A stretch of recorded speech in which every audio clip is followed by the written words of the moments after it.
नमस्कार, तनुजाज रेसिपीजमध्ये तुम्हा सर्वांचं स्वागत आहे.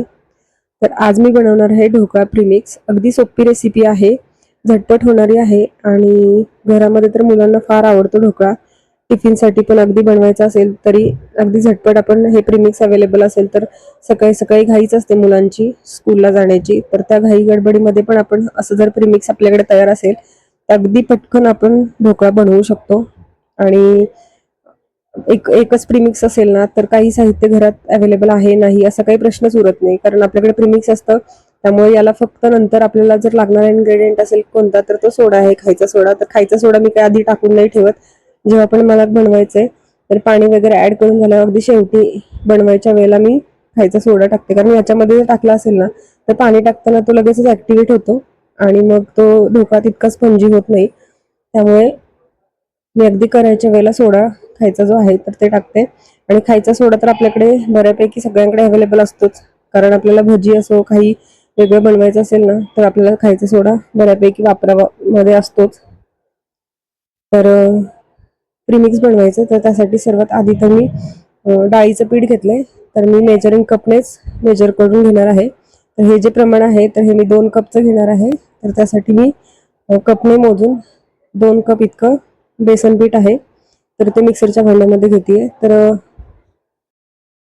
आणि हे सर्व कोरडे मिक्सचर आहे तर ते पहिल्यांदा मिक्सरला फिरवून घ्यायचे आणि ते हवाबंद डब्यात ठेवायचे, जेणेकरून त्याला खराब होणार नाही की जाळी लागणार नाही आणि भरपूर दिवस हे पीठ आहे तर ते टिकेल.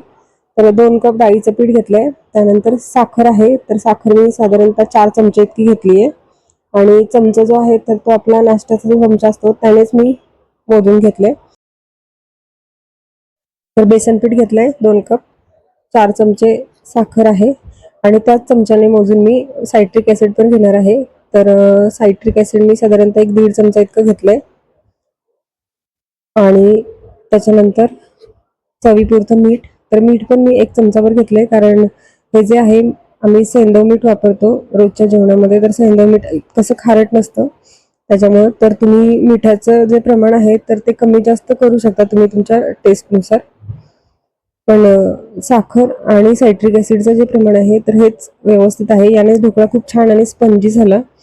तर मी ढोकळ्याचाही व्हिडिओ याच्या नंतरच्या व्हिडिओमध्ये शेअर करते, कारण सगळं एकत्र व्हिडिओ करायचं म्हटलं ना तर व्हिडिओ खूप मोठा होतं. त्यामुळे मी फक्त प्रीमिक्स पावडरचं वेगळं व्हिडिओ केलंय आणि ढोकळ्याचं जे आहे तर ते पण वेगळं व्हिडिओ केलंय. इतका सुंदर आणि स्पंजी असा ढोकळा झाला होता.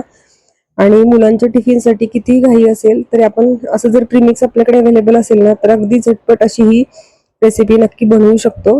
आणि माझ्याकडे तर हे बऱ्यापैकी प्रीमिक्स आता मी बनवूनच ठेवते, कारण मुलांना ढोकळा फार आवडतो. आणि एखादा दिवस असतो की ज्या दिवशी आपल्याला फक्त स्नॅक्स द्यावं लागतं, तर त्यावेळेस त्यांची रिक्वायरमेंट इडली किंवा डोसा त्याच्यानंतर जर काय असेल तर ढोकळ्याचीच असते. तर बघू शकता एका हवाबंद डब्यामध्ये मी हे भरून ठेवणार आहे.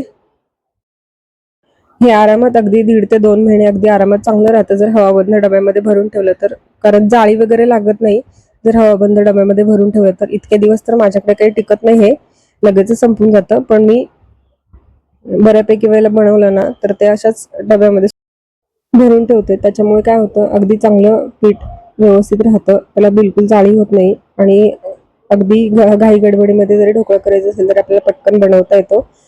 तर आजची रेसिपी तुम्हाला आवडली असेल तर रेसिपीला नक्की लाईक करा, कमेंट करा, शेअर करा. आणि तनुजाच रेसिपीला सबस्क्राईब केलं नसेल तर नक्की सबस्क्राईब करा आणि बेल आयकॉनवर क्लिक करा, जेणेकरून येणारे जे नवीन नवीन व्हिडिओज आहेत तर त्याचे नोटिफिकेशन तुम्हाला सर्वात आधी मिळतील. धन्यवाद.